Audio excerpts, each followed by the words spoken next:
Magandang oras po sa ating lahat. Magandang oras po sa lahat ng makakapanood sa video na ito. At maraming salamat po sa oportunidad. Salamat tayo sa Panginoon sa patuloy na pagbibigay kalakasan, pagbibigay karunungan, pagbibigay ng mga pagpapala sa ating mga buhay. So sa oras na ito, samahan niyo po si Kuya Ton sa mag-aaral tayo ng salita ng ating Panginoon. Ang ating pag-aaralan ngayon ay kung bakit ang tao ay kailangan malaman ng kanilang kaligtasan. Why do people need salvation? Bakit ang tao ay kailangan ng kaligtasan? Kasi alam naman natin sa panahon ngayon ng tao talaga ay busy. Parang kadalasan ngayon hindi na nabibigyan pansin yung kanilang sarili, lalo na pagdating sa spiritual. Busy na sila sa kanilang mga gawain. Kung mapapansin natin ngayon sa social media, ang nangyayari hindi na po naipapangaral yung salita ng Panginoon, kasi yung nangyayari parang naglalabasan sila ng kanilang natutunan, yung mga karunungan sa Biblia.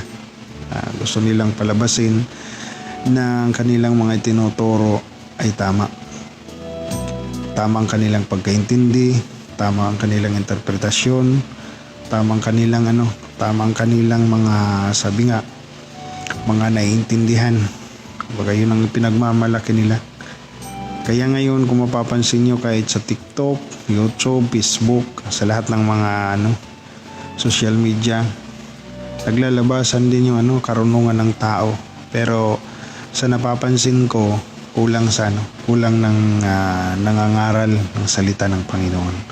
Kasi ang gusto nila palabasin na kung saan man silang relihiyon nakabilong, yan ang tama para sa kanila. And then wala tayong magagawa dyan. Kaya nga sabi ko kanina, hindi na po naipapangaral ng salita ng Panginoon. Ang dapat pong gawin ng isang mangangaral, ipaunawa ang salita ng Diyos. Kung ano ang layunin ng Panginoon, ayon lang sa nakasulat. Kasi ang gusto ng Panginoon, ang layunin ng Panginoon kung bakit siya naparito sa lupa, ay iligtas ang mga tao mula sa kapahamakan, mula sa apoy ng impyerno. Yan po ang gusto ng Panginoon, ang gustong mangyari ng ating Panginoon. Kaya siya ay namatay sa cross. Kaya inialay niya ang kanyang buhay para sa mga tao. Kaya nga ang sabi doon sa Matthew chapter 28 verse 19 to 20 na humayo kayo at ipangaral ng salita ng Panginoon. Bautismuhan sila sa pangalan ng Ama, ng Anak at ng Espiritu Santo, at gawin niyo silang mga alagad ko. At ang sabi ng Panginoon, huwag kayong mag-alala, kahit saan kayo, nandoon siya kasama natin. Kaya nga po malaga na ipapangaral natin ang salita ng Panginoon. Makakilala ang mga tao sa ating Panginoon, maindab sila sa Panginoon. At hindi kaya yung salita ng Panginoon. Kasi nga sabi ko kanina, yung tao ngayon, yung mga may nalalaman sa salita ng Diyos, hindi na po kaligtasan ng kanilang ipinangangaral. Gusto nilang palabasin, may nagtuturo na gustong palabasin na ang salita ng Diyos ay mali. May mga nagkukontrahan, may mga nagbabanggaan, yung kanilang pinapalabas, pero hindi po totoo yun, dahil ang salita ng Panginoon hindi po magbabanggaan. Sa kanilang pagkaintindi lang yun.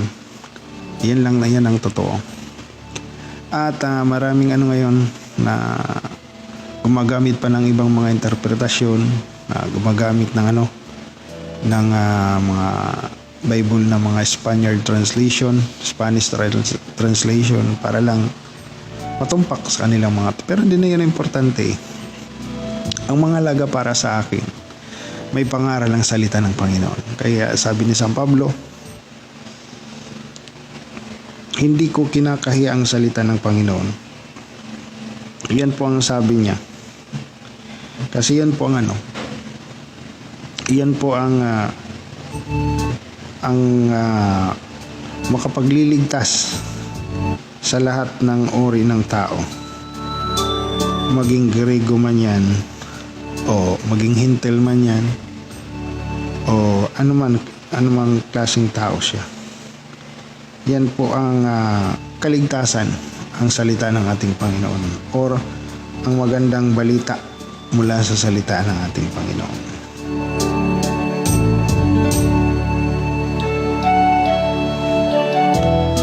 Bakit kaya sa palagay natin, bakit kaya kailangan na natin yung salita ng Panginoon or yung kaligtasan may pangaral? Kasi unang-una, ito ay kautusan sa atin ng ating Panginoon. Tayong mga naligtas na, dapat talaga na mangaral tayo ng salita ng ating Panginoon. Yan po ang natin mission sa mundong ito. Kaya bago siya sabi nga niya na umayo kayo, pangaral ang salita ng ating Panginoon, ipangaral ang kaligtasan para sa sangkatauhan. Ito ay kautusan ng Panginoon. Kaya huwag kayong magtataka kung may mga tao na nangangaral ng salita ng Panginoon.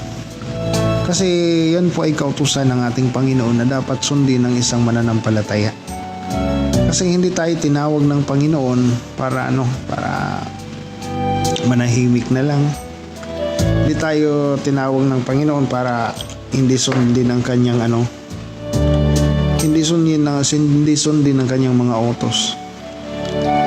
Tinawag tayo ng Panginoon dahil alam niya na kaya natin sumunod sa kanyang mga utos.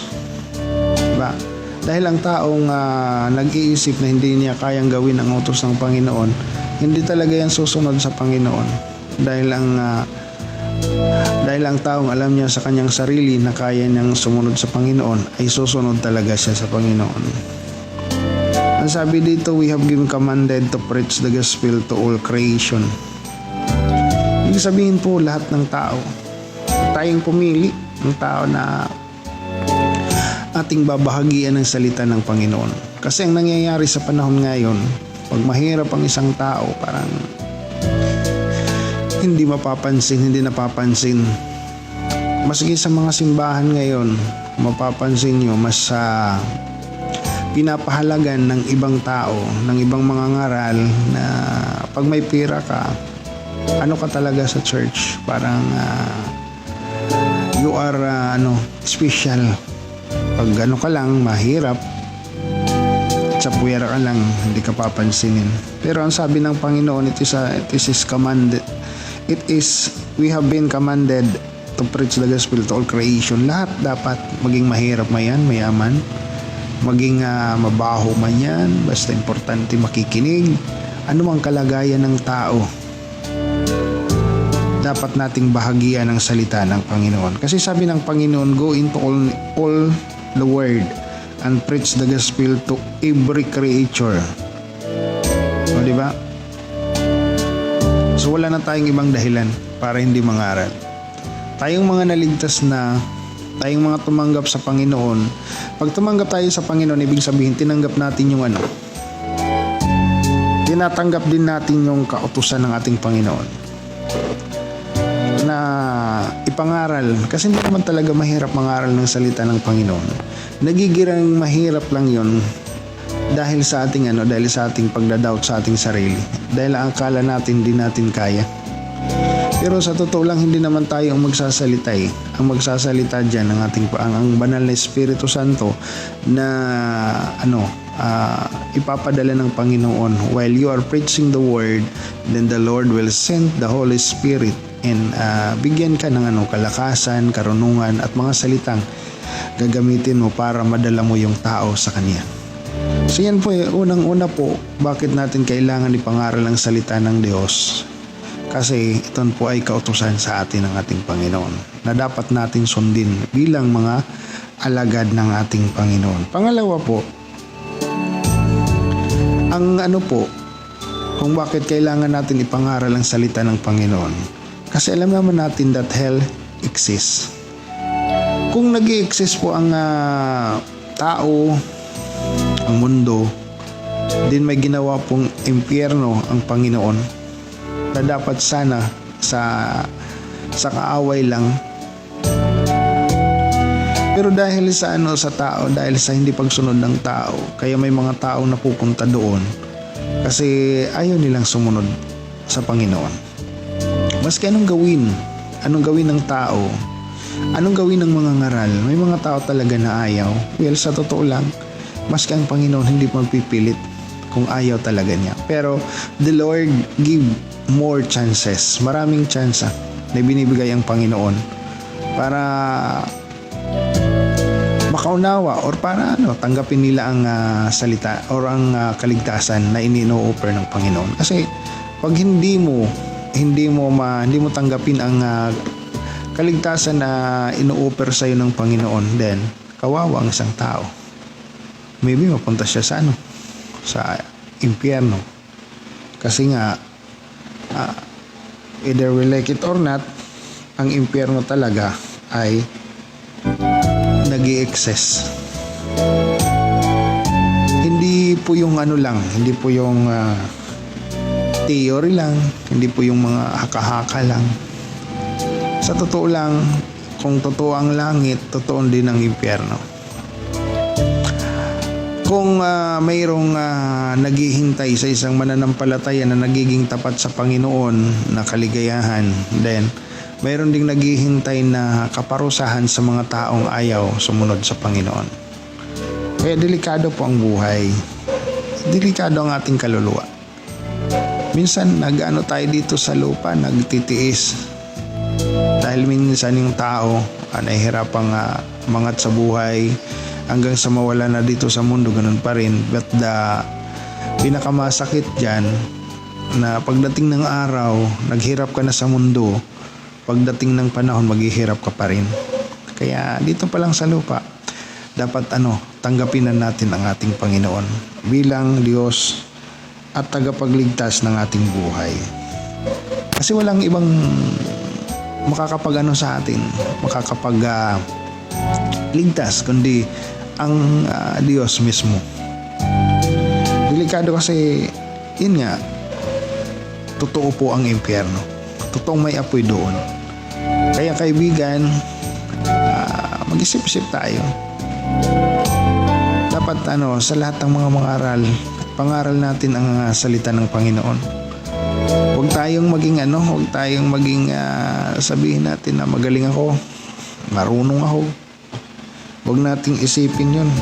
Kasi walang 10:15 p.m. Kasi magsasalita ng aking cellphone. 10 p.m. na daw. Pasensya na po.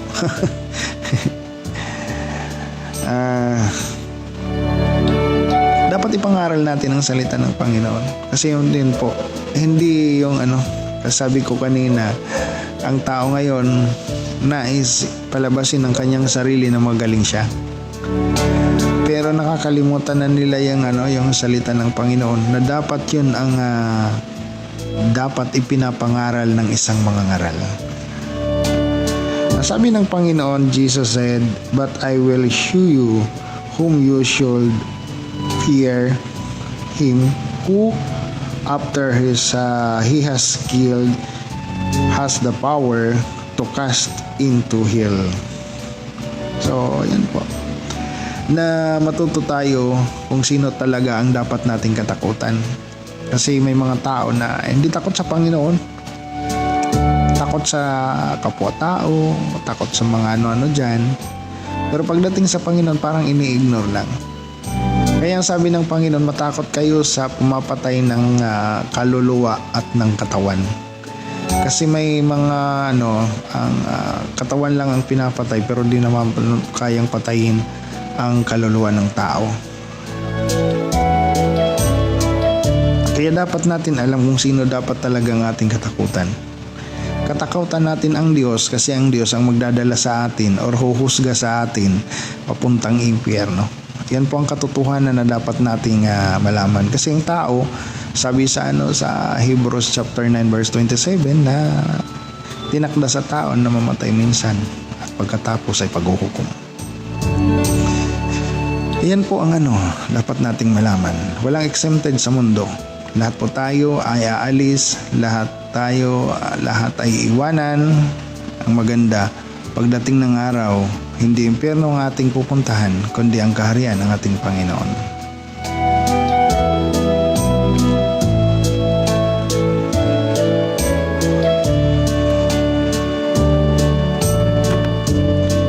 Ang sabi sa Lucas, yun ang sabi sa Lucas, I say to you, matakot kayo sa Panginoon.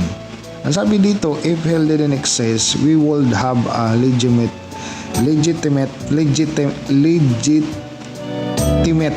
excuse for paucity. But we have God's word, and reason to tell us what awaits guilty sinners. How cold-hearted will be to not warn of its reality. Mahirap naman talaga na hindi tayo mag-warning sa mga tao. So kung ang impyerno hindi talaga totoo, then wala tayong reason para ipangaral ang salita ng Panginoon.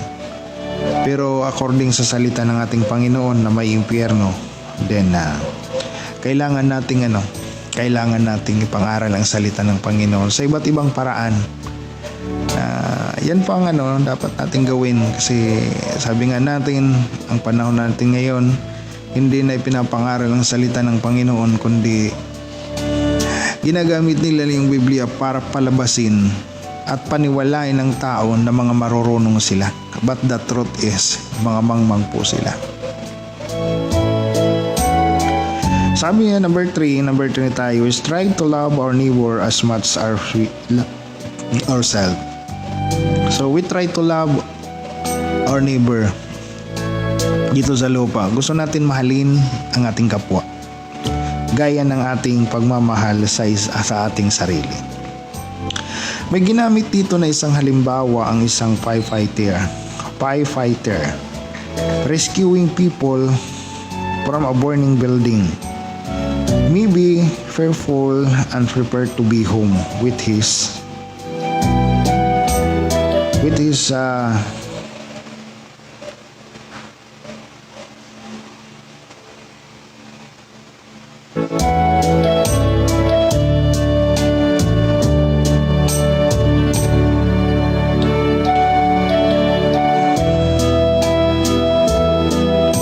building, prepared to be with his family. Ang ginamit po dito na isang halimbawa ay yung firefighter,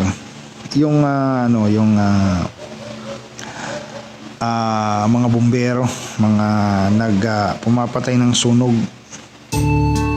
Yan po ang ginamit nating halimbawa. So kung papansinin natin yung mga bumbero po, yung mga taong ginagamit para patayin yung apoy, sila ay may takot din, kagaya natin. Nangangaral tayo ng salita ng Panginoon, nangangaral tayo ng kaligtasan. Minsan, di natin maiwasan na magkaroon din ng takot. Kasi normal sa atin yon na magkaroon tayo ng takot. Kagaya ng isang bumbero. Pag isang bumbero or yung fire station tinawagan na mayroong sunog na nangyayari, then yung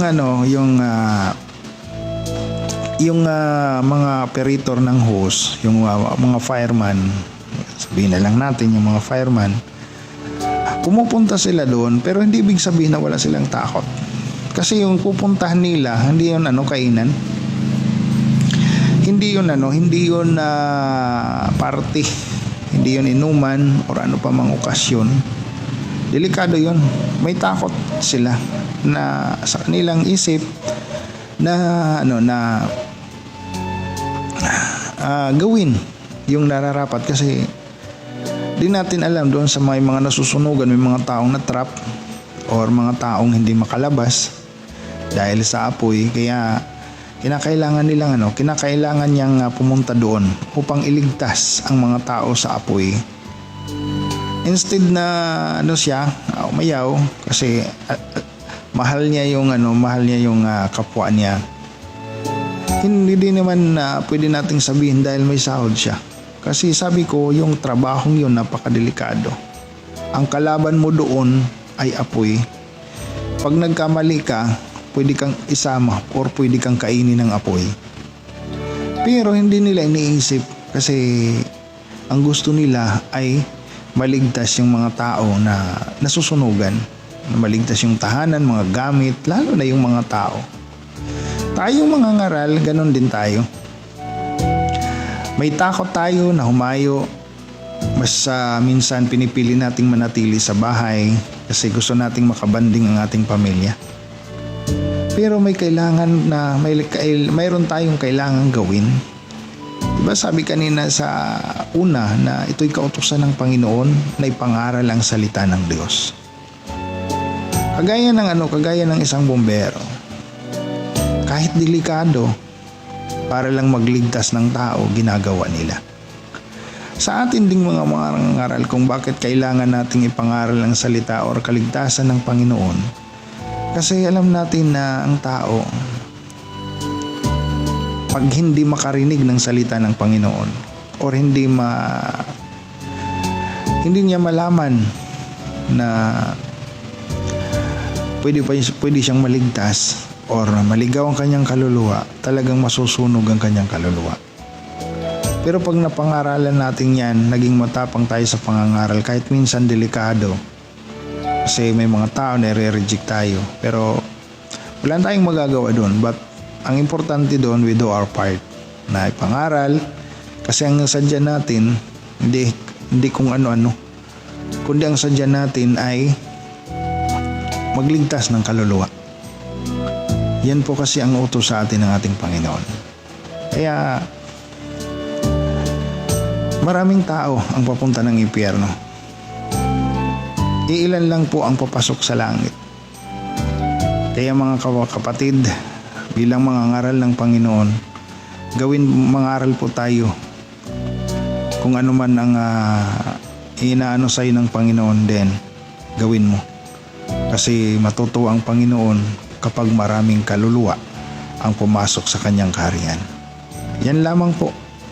Naway may natutunan tayo na aral mula sa salita ng ating Panginoon.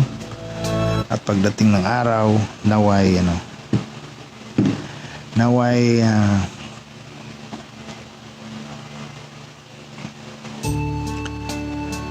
makilala mo ang Panginoon. Naway pangaral mo ng salita ng Panginoon. Kasi yan lang po. Kasi marami pa tayong kailangan bahagian. Although marami ng Christian, pero mas marami pa rin hindi nakakakilala sa Panginoon at marami pa rin hindi makakapasok sa kaharian ng ating Panginoon. Kaya kailangan nating ipangaral ang salita ng Panginoon sa lahat ng oras, sa lahat ng tao, sa lahat ng mga tao, maging anuman yan ang kalagayan. Huwag tayong mamili.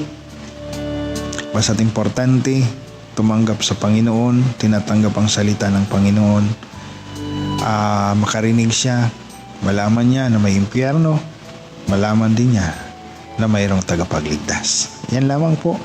Ito po si Kuya Tons. Magandang oras sa iyo, kapatid. God bless and may the Lord bless us always.